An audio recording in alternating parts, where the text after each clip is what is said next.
¿Qué tal? ¿Cómo están? Bienvenidos nuevamente a este espacio, a nuestro podcast para hablar del mundo del deporte, para hablar de nuestros deportistas, para hablar del mundo que los rodea, como va a ser esta ocasión, para conversar con, primero, un amigo, periodista, escritor, Mario Cavallo, con quien nos conocimos hace muchísimos años, cubriendo evidentemente el mundo del deporte.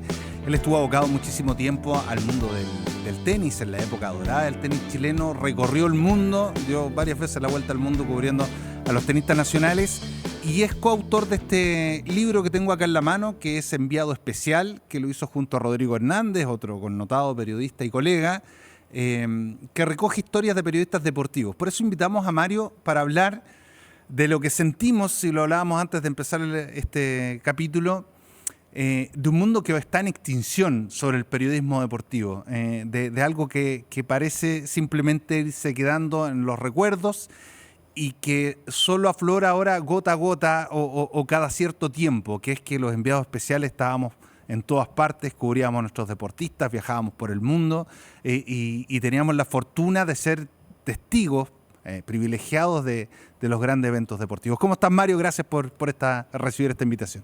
Gracias por la invitación, Rodrigo, a ti al canal y entretenido. Bueno, también reencontrarme con un amigo y sobre todo para hablar de deporte, hablar un poquito de lo que ha sido nuestra profesión durante estos años. Tú tienes esa sensación, ¿cierto?, de que esto que está plasmado acá en Enviado Especial es un mundo que ya está en el pasado, es un mundo que probablemente y lamentablemente los periodistas deportivos que hoy día se integran a los medios no lo van a vivir de la magnitud ni en la manera que se vivía hasta hace no tantos años, ¿no? Es una dimensión especial porque yo diría incluso que es como una suerte de épica, que en el fondo quienes fuimos reporteros de viaje o enviados especiales, como dice el libro, era una raza que era, por un lado, era bastante envidiada, porque tienes el privilegio de recorrer el mundo siendo tú un protagonista de primera línea, de primera fila. Fíjate que yo recuerdo en la época que me tocaba a mí reportear el tenis, de acá desde Santiago, por ejemplo, ya tenía un gran valor, una época sin internet, por ejemplo, ya con el hecho de que tú te consideras el teléfono del torneo donde jugaba el Chino Río, ya eso tenía un valor tremendo. Saber a qué hora jugaba, si había ganado o había perdido, ya con eso tú eras capaz de parar la nota porque no tenías más información. Claro. Entonces, cuando tú ya ibas in situ a un campeonato, a una competencia, tenías todo el mundo a tus pies porque todo lo que tú pudieras contar era una exclusiva. Tenía muchísimo valor. Contemos además para la gente de pronto que no está cercana al mundo del periodismo deportivo o de cómo funcionan los medios. Esto que estamos hablando ahora y que contamos tiene que ver también un poco en Chile, al menos con la crisis de los medios de comunicación. No solo con que está toda la información disponible, que es un gran tema, y otra también tiene que ver con que los medios hoy día tampoco tienen los recursos, muchos de ellos, para enviar y desplazar a su gente como lo hacían hace algunos años. Tiene que ver con eso, con la crisis de los medios, tiene que ver también un poco con la disfunción hoy día del papel de reportero. O sea, uno tenía que antes que ir a buscar la noticia, tenía que ser un cazanoticias, como lo dice este canal, y en el fondo tenía que ingeniárselas para poder todos los días disponer de algo para poder contar. Entonces, lo que ocurre en ese minuto es que sí cobraba un gran valor estar in situ. No es que hoy día no lo tenga. Lo que sucede que hoy día tiene la posibilidad de estar en el evento y tener en cosa de minutos la palabra del tenista ganador, la palabra, digamos, del futbolista que hizo el gol del partido, tienes la imagen, tienes la cuña, cosa que en esa época uno tenía que fabricarla. Entonces todo era como un trabajo un poco más artesanal, pero mucho más valioso, porque como te decía, se cobraba un poco el valor de la exclusividad de estar in situ, que hoy día en el fondo no es que merezca a los jóvenes colegas del día de hoy, pero hoy día tienen todo como un poco ya hecho, ya armado. Claro. O sea, se pierde un poquito el valor de la improvisación, de repente ser un poco más busquilla, porque el fondo ya está absolutamente la torta servida ya. Mario, y cuando ustedes con Rodrigo Hernández, los dos vienen del mundo del tenis, del periodismo deportivo, es cierto, uno nunca cubre una sola cosa, pero ustedes en general estaban abocados al tenis, que tuvo su momento además en la época que ustedes cubrieron, su momento de gloria con el Chino Ríos número 1. Pero la pregunta es, ¿cómo empiezan en qué minuto y por qué ustedes deciden, sabes que estas historias vale la pena contarlas o aglutinarlas? Porque no es lo que pasa con los deportistas acá, es lo que pasa con los que cubren la noticia. Envío Especial tiene varias consignas. En primer lugar, es recoger toda esa historia que de repente nosotros nos sorprendíamos en los asados, con los amigos, con los colegas. Esa historia que jamás van a ser escritas, que jamás trascienden a la noticia. Entonces yo dije, a ver, la máxima del periodismo siempre dice que el periodista nunca es protagonista. Exacto. Está siempre un poco más atrás, tiene que lucirse el entrevistado. Pero hay tan buenas historias que dije, demos la vuelta un poquito de tuerca y permitamos que en esta oportunidad el periodista sí sea el protagonista. Porque detrás de ese backstage de cualquier cobertura hay historias sabrosísimas. Que mueren, quedan ahí, y si el periodista de repente no escribe sus memorias o algo parecido, se van a perder. Entonces yo decía, no puede ser porque hay una riqueza espectacular. Entonces, ¿qué dijimos con Rodrigo? Bueno, reclutemos a un grupo de colegas con la siguiente temática, que hubiese historias de fútbol, de otros deportes, que hubiesen mujeres también periodistas escribiendo dentro del libro, que hubiesen sido enviado especial. Porque cuando uno incluso hace un solo viaje en la vida, reporteando, ya ese viaje te proporciona algo que contar. Imagínate aquellos que han cubierto el deporte durante 20, 30, 40 años, obviamente hay oro líquido ahí dando vueltas. No, claro, y cuando uno ve el libro, cuando uno lo lee, aparecen de distintas generaciones también, no solo la nuestra, que somos más contemporáneos, sino, por ejemplo, hay una historia de Julio Salviat, que es mayor a nosotros, y uno dice cuando lee, no en particular esa historia, pero yo pensaba leerla de él. Pienso en las historias del Gringo Marvitz, por ejemplo, cuando se iban a cubrir Copa Libertadores y se quedaban 2 semanas porque en ese tiempo la Copa Libertadores, ¿te acuerdas que jugaban los equipos chilenos contra los colombianos? Entonces se quedaban una semana en Colombia. Jugaba con los 2 equipos rivales. Y después tenía que ir el otro chileno a jugar allá. Exacto. Entonces, y perdido en el tiempo, en el espacio, sin celulares, un mundo, pero totalmente... ¿Hasta qué generación recaban historias acá, por ejemplo? Recogimos más o menos, yo te diría, 50 años, digamos, de periodismo deportivo, desde más o menos de la revista Estadio, de ahí para adelante, de revista Deporte Total. Sí, yo diría que fines de los 60, principios de los 70 en adelante, de ahí más o menos se empieza a formar un poquito el arco, digamos, el arco dramático de este libro. Y nosotros lo que más le pedíamos a los colegas es que en el fondo soltaran todo, o sea, que en el fondo se pudiera. Y les dimos también un poco espacio libre, a despecho que les dijimos, ya, escribe fútbol, algo lo que a ti se te ocurra, pero lo dejamos tema libre. Entonces se generaron comuniones muy bonitas, digamos. Por ejemplo, Aldo Escapacase, que yo pensé que me iba a sorprender con una historia de fútbol puro, una cobertura. No. Él, a propósito de una visita periodística que hizo para cubrir a Marcelo Salas cuando estaba en la Lazio, se desvió y se fue al interior de Italia a recorrer los lugares donde vivió su padre. Y de hecho la historia transita un poco, dice, el viaje que me permitió conocer a mi padre. Mira. Entonces dije, wow, mira qué lindo, o sea, el giro que le dio a eso, tal como el que le dio María Elena Guzmán, destacada periodista, premio nacional también de periodismo deportivo, la única mujer, que también a propósito del atletismo, que era el deporte que ella cubrió de un mundial que se hizo en Gotemburgo, le permitió reconectarse con su padre, que también había sido periodista deportivo. Entonces, ahí me entendí, ese sazón que se fue dando en el camino le fue dando una enjundia que nosotros por un minuto no esperamos. Es un súper buen punto porque es cierto, hay historias como las de ellos y hay otras que tienen que ver más con lo anecdótico, Exacto. Tienen que ver más con lo azaroso o con dejar plasmada también lo que decías tú al principio, muchos de esa historia que el periodista deportivo cuenta en el asado o que la gente siempre quiere escuchar, pero que obviamente no va a no estar tiene la por el oportunidad, medio. digamos, Claro. de lograrlo. Y ¿sabes la otra cosa que también que hace este libro? Es desmitificar un poquito el trabajo de uno, porque probablemente te tiene que pasar muchas veces la día, tú dices, bueno, me voy a París la próxima semana, me voy a Nueva York la próxima semana, me voy a Viena, como me contabas que fuiste 5 veces producto de tu trabajo. Pero de repente no es todo, es miel sobre hojuelas, o sea, uno va a trabajar. Y hay que entender que ese día de una cobertura larga puede ser un día en que uno prácticamente no almuerce y el primer bocado del día se lo pegue en la noche, cuando ya se acabó el trabajo. Muchas veces te quedas, como te digo, en hoteles más o menos, porque el viático no te alcanza del todo. O sea, en el fondo, las coberturas son realmente a veces de repente, uno no puede ser mal agradecido porque estuvo donde estuvo, pero en el fondo de repente hay que ser hijo del rigor en algunos minutos donde uno está todos los días con un ritmo frenético, un poco duro y está muy lejos de repente el glamour que la gente pueda esperar. Y me imagino que esto también hizo que a los colegas que participan de esto, Sí. ¿cierto? A los que escribieron, porque no es que lo escriban ustedes, No. cada uno escribe su propia Nosotros historia. recopilamos Claro. y además aportamos también una historia también con Rodrigo.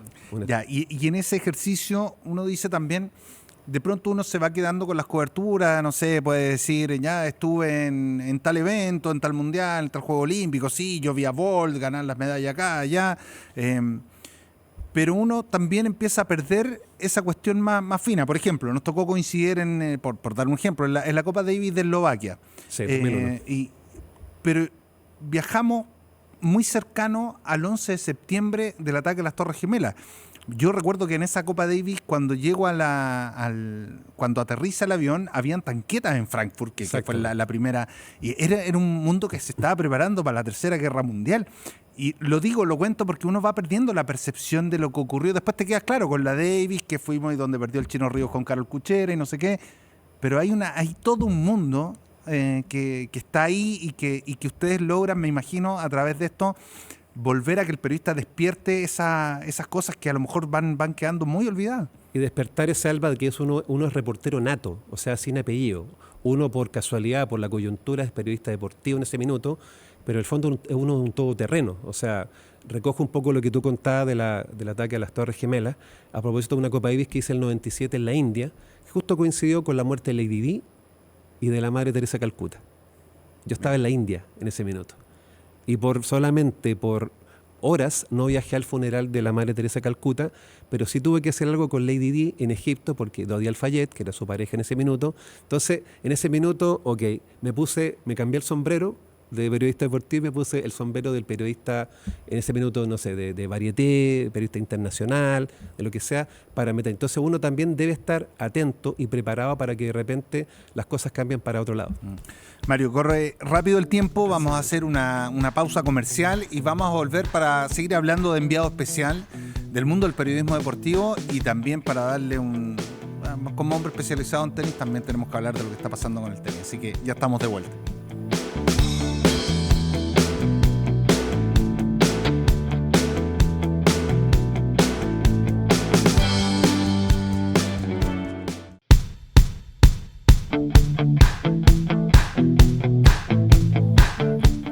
Y aquí estoy hojeando el libro, he leído algunas de las historias, por cierto, y cuando uno se encuentra aquí a muchos colegas jóvenes, aparece Pancho Sagredo muy joven, Carlos Costa, Sergio Gilbert, entre otros, está Chapacás, está el Toño Cuncille, una serie de historias, Julio Salviata aparece ahí. ¿Hay alguna historia a ti que te hayas así sorprendido totalmente cuando te encontraste? Te dijeron... Dos preguntas. ¿Cuál es la historia que a ti en particular te sorprendió de todos los colegas? Y si hubo alguna que tuviste que ponerle... ¿Hay alguna censura aquí? No hay ninguna. Ya. Ninguna. O sea, cada quien desafió sus propios límites y no había censura al respecto. Es difícil, porque uno se va encariñando con todas porque todas te van formando finalmente un todo. Pero hoy hay el caso de las mujeres. Porque siempre en el caso del periodismo deportivo, ellas han sido un poco el pariente pobre. O sea, yo diría que los últimos años probablemente han tenido más visibilidad y hoy día se agradece ver también imagen femenina que te refresca la pantalla en este caso, o anima también los programas de radio, etc. Me acuerdo el de Deborah Bailey, porque Deborah Bailey, además que fue pionera dentro del periodismo televisivo deportivo, en Son Deportivo. No sé si alcanzó a ser compañera tuya. No, yo llegué justo después de la época en que sale Débora, sí, pero muy poco tiempo después. Entonces yo también hice el ejercicio de poder un poco rescatarla, porque ella ya estaba en otras labores, en el tema político, y de repente un poco la traje nuevamente al mundo del deporte, cuestión que agradeció, y se mandó una crónica espectacularmente entretenida con respecto a la entrevista que le hizo a Pelé en Francia. Entonces es una nota muy femenina. O sea, que solamente una mujer podría, como digo, relatarla con la viveza, con la frescura que ella lo hizo. O sea, desde que cómo armó el bolso para ir a entrevistar a Pelé en esa oportunidad, el maquillaje que se puso, el vestido. O sea, uno como varón no está en esa. O sea, con suerte a ti te tiene que haber tocado, bueno, llevo el mismo terno de siempre, una cambarás la corbata, pero ella preocupada del maquillaje, todo. Y además ese contacto que tuvo además con O'Reilly, ella, como te digo, lo hace de una manera muy chispeante, donde quedó absolutamente en evidencia que, además de ser un tremendo jugador, Pelé era además un galán empedernido, por ejemplo. Eso me gustó mucho porque lo encontré muy chispeante. No, está buena. Está buena. Y uno imagina también, Mario, que quedaron, bueno, por supuesto, muchas historias afuera. Me imagino que más de uno te propuso más de una historia. O sea, es que cada periodista, imagínate los que llevan 20, 30 años más de recorrido, cada uno podría escribir un libro de anécdota. No, Exactamente. sin duda.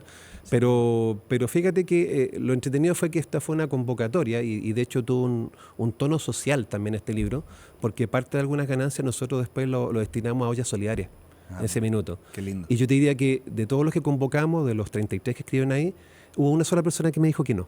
Ya. Pero no por abortar el proyecto, sino que no se sentía capaz de contar ninguna historia.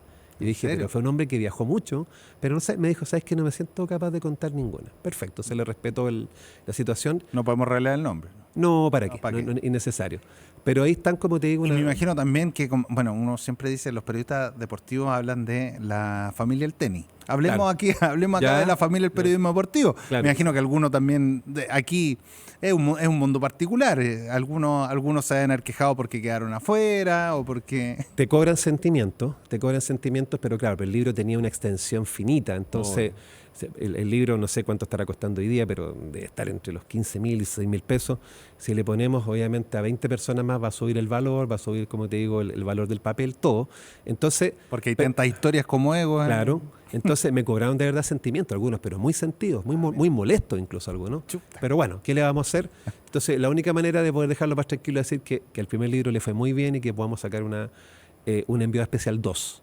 ¿Y cómo fue la recepción de este enviado especial? Bueno, de mucho agradecimiento entre los colegas, además, y sobre todo lo que lo agradecen mucho son las escuelas de periodismo. Las escuelas de periodismo, porque generalmente siempre tienen sus talleres de especialización de periodismo deportivo, hay algunos magísteres también, por ahí entiendo, unos diplomados.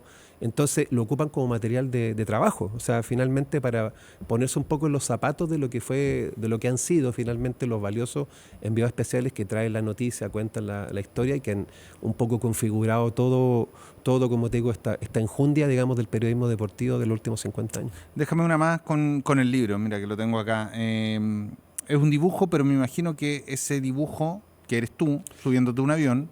Yo no quería aparecer, yo lo di como una idea a la diseñadora, le dije, pero bórrame la cara, haz que no parezca que soy yo. No, claro. Lo único que hizo, oscureció el pelo solamente.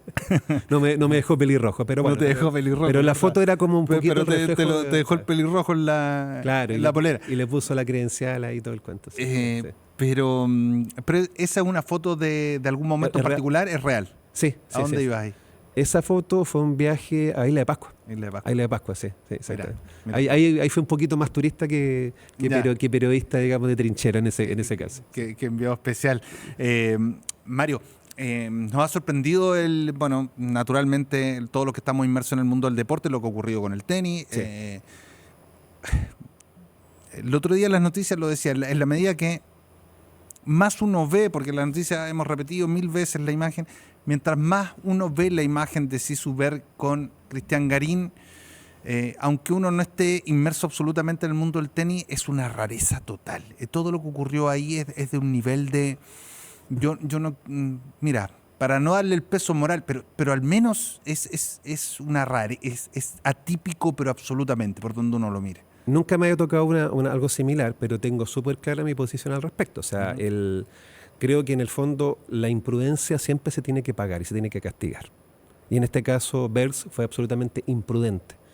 ¿Cómo lo reflejo? Cuando Novak Djokovic hace 2-3 años fue descalificado del Abierto de Estados Unidos por pegarle un pelotazo a una jueza, donde obviamente no quería pegarle el pelotazo, claro, sino que pegó producto de su frustración, le provocó un daño, fue descalificado. No se castiga ahí la intención, se castiga la imprudencia. Y acá también se tenía que castigar la imprudencia, porque el acto que él hizo, por la vehemencia que tuvo ese minuto, tuvo un efecto negativo en su contrincante. Muchos han dicho ahí, bueno, pero quizás no fue para tanto y Garín está exagerando, da lo mismo. Pero su imprudencia provocó todo lo que evitó después. Y eso ha sido gratis. Y ha sido gratis. Sí. Entonces, eso es lo que uno tiene que en el fondo tomar en cuenta.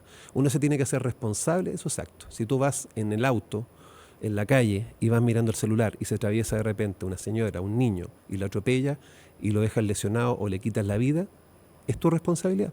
Estar atento, mirando hacia adelante y no distraerse en el minuto. Entonces, como te digo, vuelvo, la imprudencia merece castigo.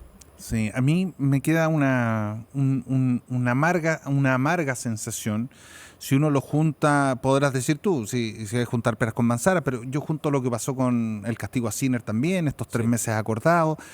A mí, para ser honesto, me deja huele a anti-Sudaca, huele a xenofobia un poquito la actitud de la ITF o de la ATP, que son organismos distintos, pero en términos generales, como la mirada del tenis mundial de la elite como hacia estos sudacas. Eso me queda a mí, no sé si estoy muy lejos de la realidad. Me parece lo mismo, porque en el fondo es como que se favorece a los poderosos.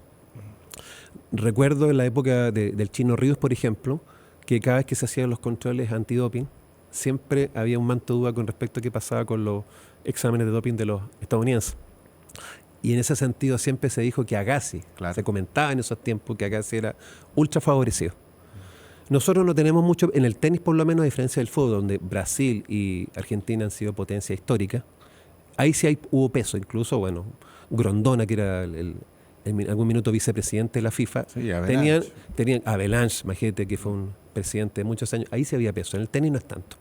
Entonces, claramente, al momento de poder luchar con las grandes federaciones, que son los que mueven los grandes recursos, nosotros somos en el tenis, en términos no de calidad tenística, sino en términos de infraestructura y de peso político, muy menores, muy pequeños.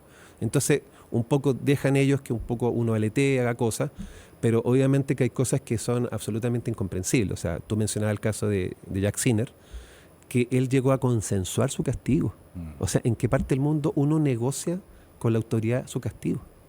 ¿Para qué? Para que incluso seguir favoreciéndolo. Ok, no digan que no fui castigado, pero claro, ¿en qué minuto, en qué momento, en qué fecha? Cuando más me acomoda, aprovecho a descansar y después retomo no me pierdo ningún punto importante. Exactamente, puedo jugar todos los Grand Slam. Entonces claramente hay algo que es absolutamente injusto y desequilibrado con respecto a los criterios y lo que tiene que ser. Sí, grosero aparece. Muy burdo. ¿Y cómo fue tu recepción de que se haya suspendido el sorteo de la Copa Davis? O sea, para bien me refiero que, bueno, algo ahí Sergio Elías ha podido avanzar. O sea, yo soy partidario, por ahí lo conversamos con otro colega, que el resultado no se va a revertir, no creo que se revierta. Eso sí que sería un hito ya sumamente poderoso, pero por lo menos levantar la voz para decir que estamos acá, estamos peleando nuestro derecho. No sé cuánto más se puede avanzar, no sé hasta qué punto podemos lograr algún tipo de compensación. Yo creo que probablemente ninguna de las que está pidiendo la federación, pero algo tenemos que recibir de vuelta. O sea, no creo que podamos tampoco, así como Bélgica se la llevó, como se dice en buen chileno, se la llevó peladita. Sí, se la llevó pelada. Se la llevó peladita, nosotros algo tenemos que poder conseguir, para menos un poquito por el honor. Y para ti, el que Chile no la saque pelada, o sea, Bélgica no la saque pelada, ¿dónde apuntarías? ¿A un castigo a Sisuberg? ¿Apostarías a un castigo al árbitro? ¿Qué sería? Pensemos en lo razonable, porque pensar en que, tal como decías tú, que se le va a dar el punto a Chile o que no se va a cerrar la llave acá, es un poco iluso. Que creo que podría pasar. Pero ¿qué podría pasar? Yo creo que de repente el caso de Ver pueden suspenderlo un par de series, por ahí, un par de series que en las cuales no participe, o sea, partiendo con la que sigue, digamos. Claro. Con la que sigue ya este año, que se despida un poquito de la Copa Davis. Por ahí veo el caso. Alguna multa en dinero, de repente, que siempre suele ser como la primera opción que tienen las autoridades. Y después de eso ya más no sé ya, porque en el fondo el árbitro Carlos Ramos, que ha sido bien polémico durante su trayectoria como árbitro, habría que un poquito juzgar a él un poco cómo ha sido su trabajo, no solamente en esto, sino a través de la historia. O sea, el tipo careció de criterio. Porque alguien me decía, bueno, a ver, ¿qué más podría haber hecho el árbitro? Claro, él se ajustó obviamente al reglamento, pero el reglamento también está sometido a un criterio. ¿Yo qué habría hecho si soy el árbitro y veo que la situación está complicada y veo que Garín está lesionado? Yo hablo con Garín, hablo con el capitán y les digo, a ver, ¿tú necesitas un rato para poder restablecerte? Veamos, le dice. Probemos 30 minutos, paramos el partido, porque también hay una defensa que es del espectáculo. O sea, en ese minuto no solamente se acabó el partido, se acabó el espectáculo para la gente. Entonces, la gente quedó un poquito al debe, bastante al debe, con respecto a que pagó por ver un espectáculo que al final no se cumplió como tal. Ahí. Entonces, tú puedes y tienes la manija, y él la tenía para poder haber hecho un poco más. No, sí estuvo mal manejado todo. Sí, es evidente. Mario, nos queda nada de tiempo. ¿En qué proyecto está? Se fue volando. Volando. Hay un proyecto ahí deportivo también. Pucha, ya se van a enterar en un tiempo más. Un poquito tiempo más. Para contar. ¿Y sigues en radio siempre con...? Sigo en radio. sigo comentando el tenis para una radio capitalina de N. Y haciendo también algunas cosas también por el otro lado que me gusta, que es el tema patrimonial y gastronómico. También.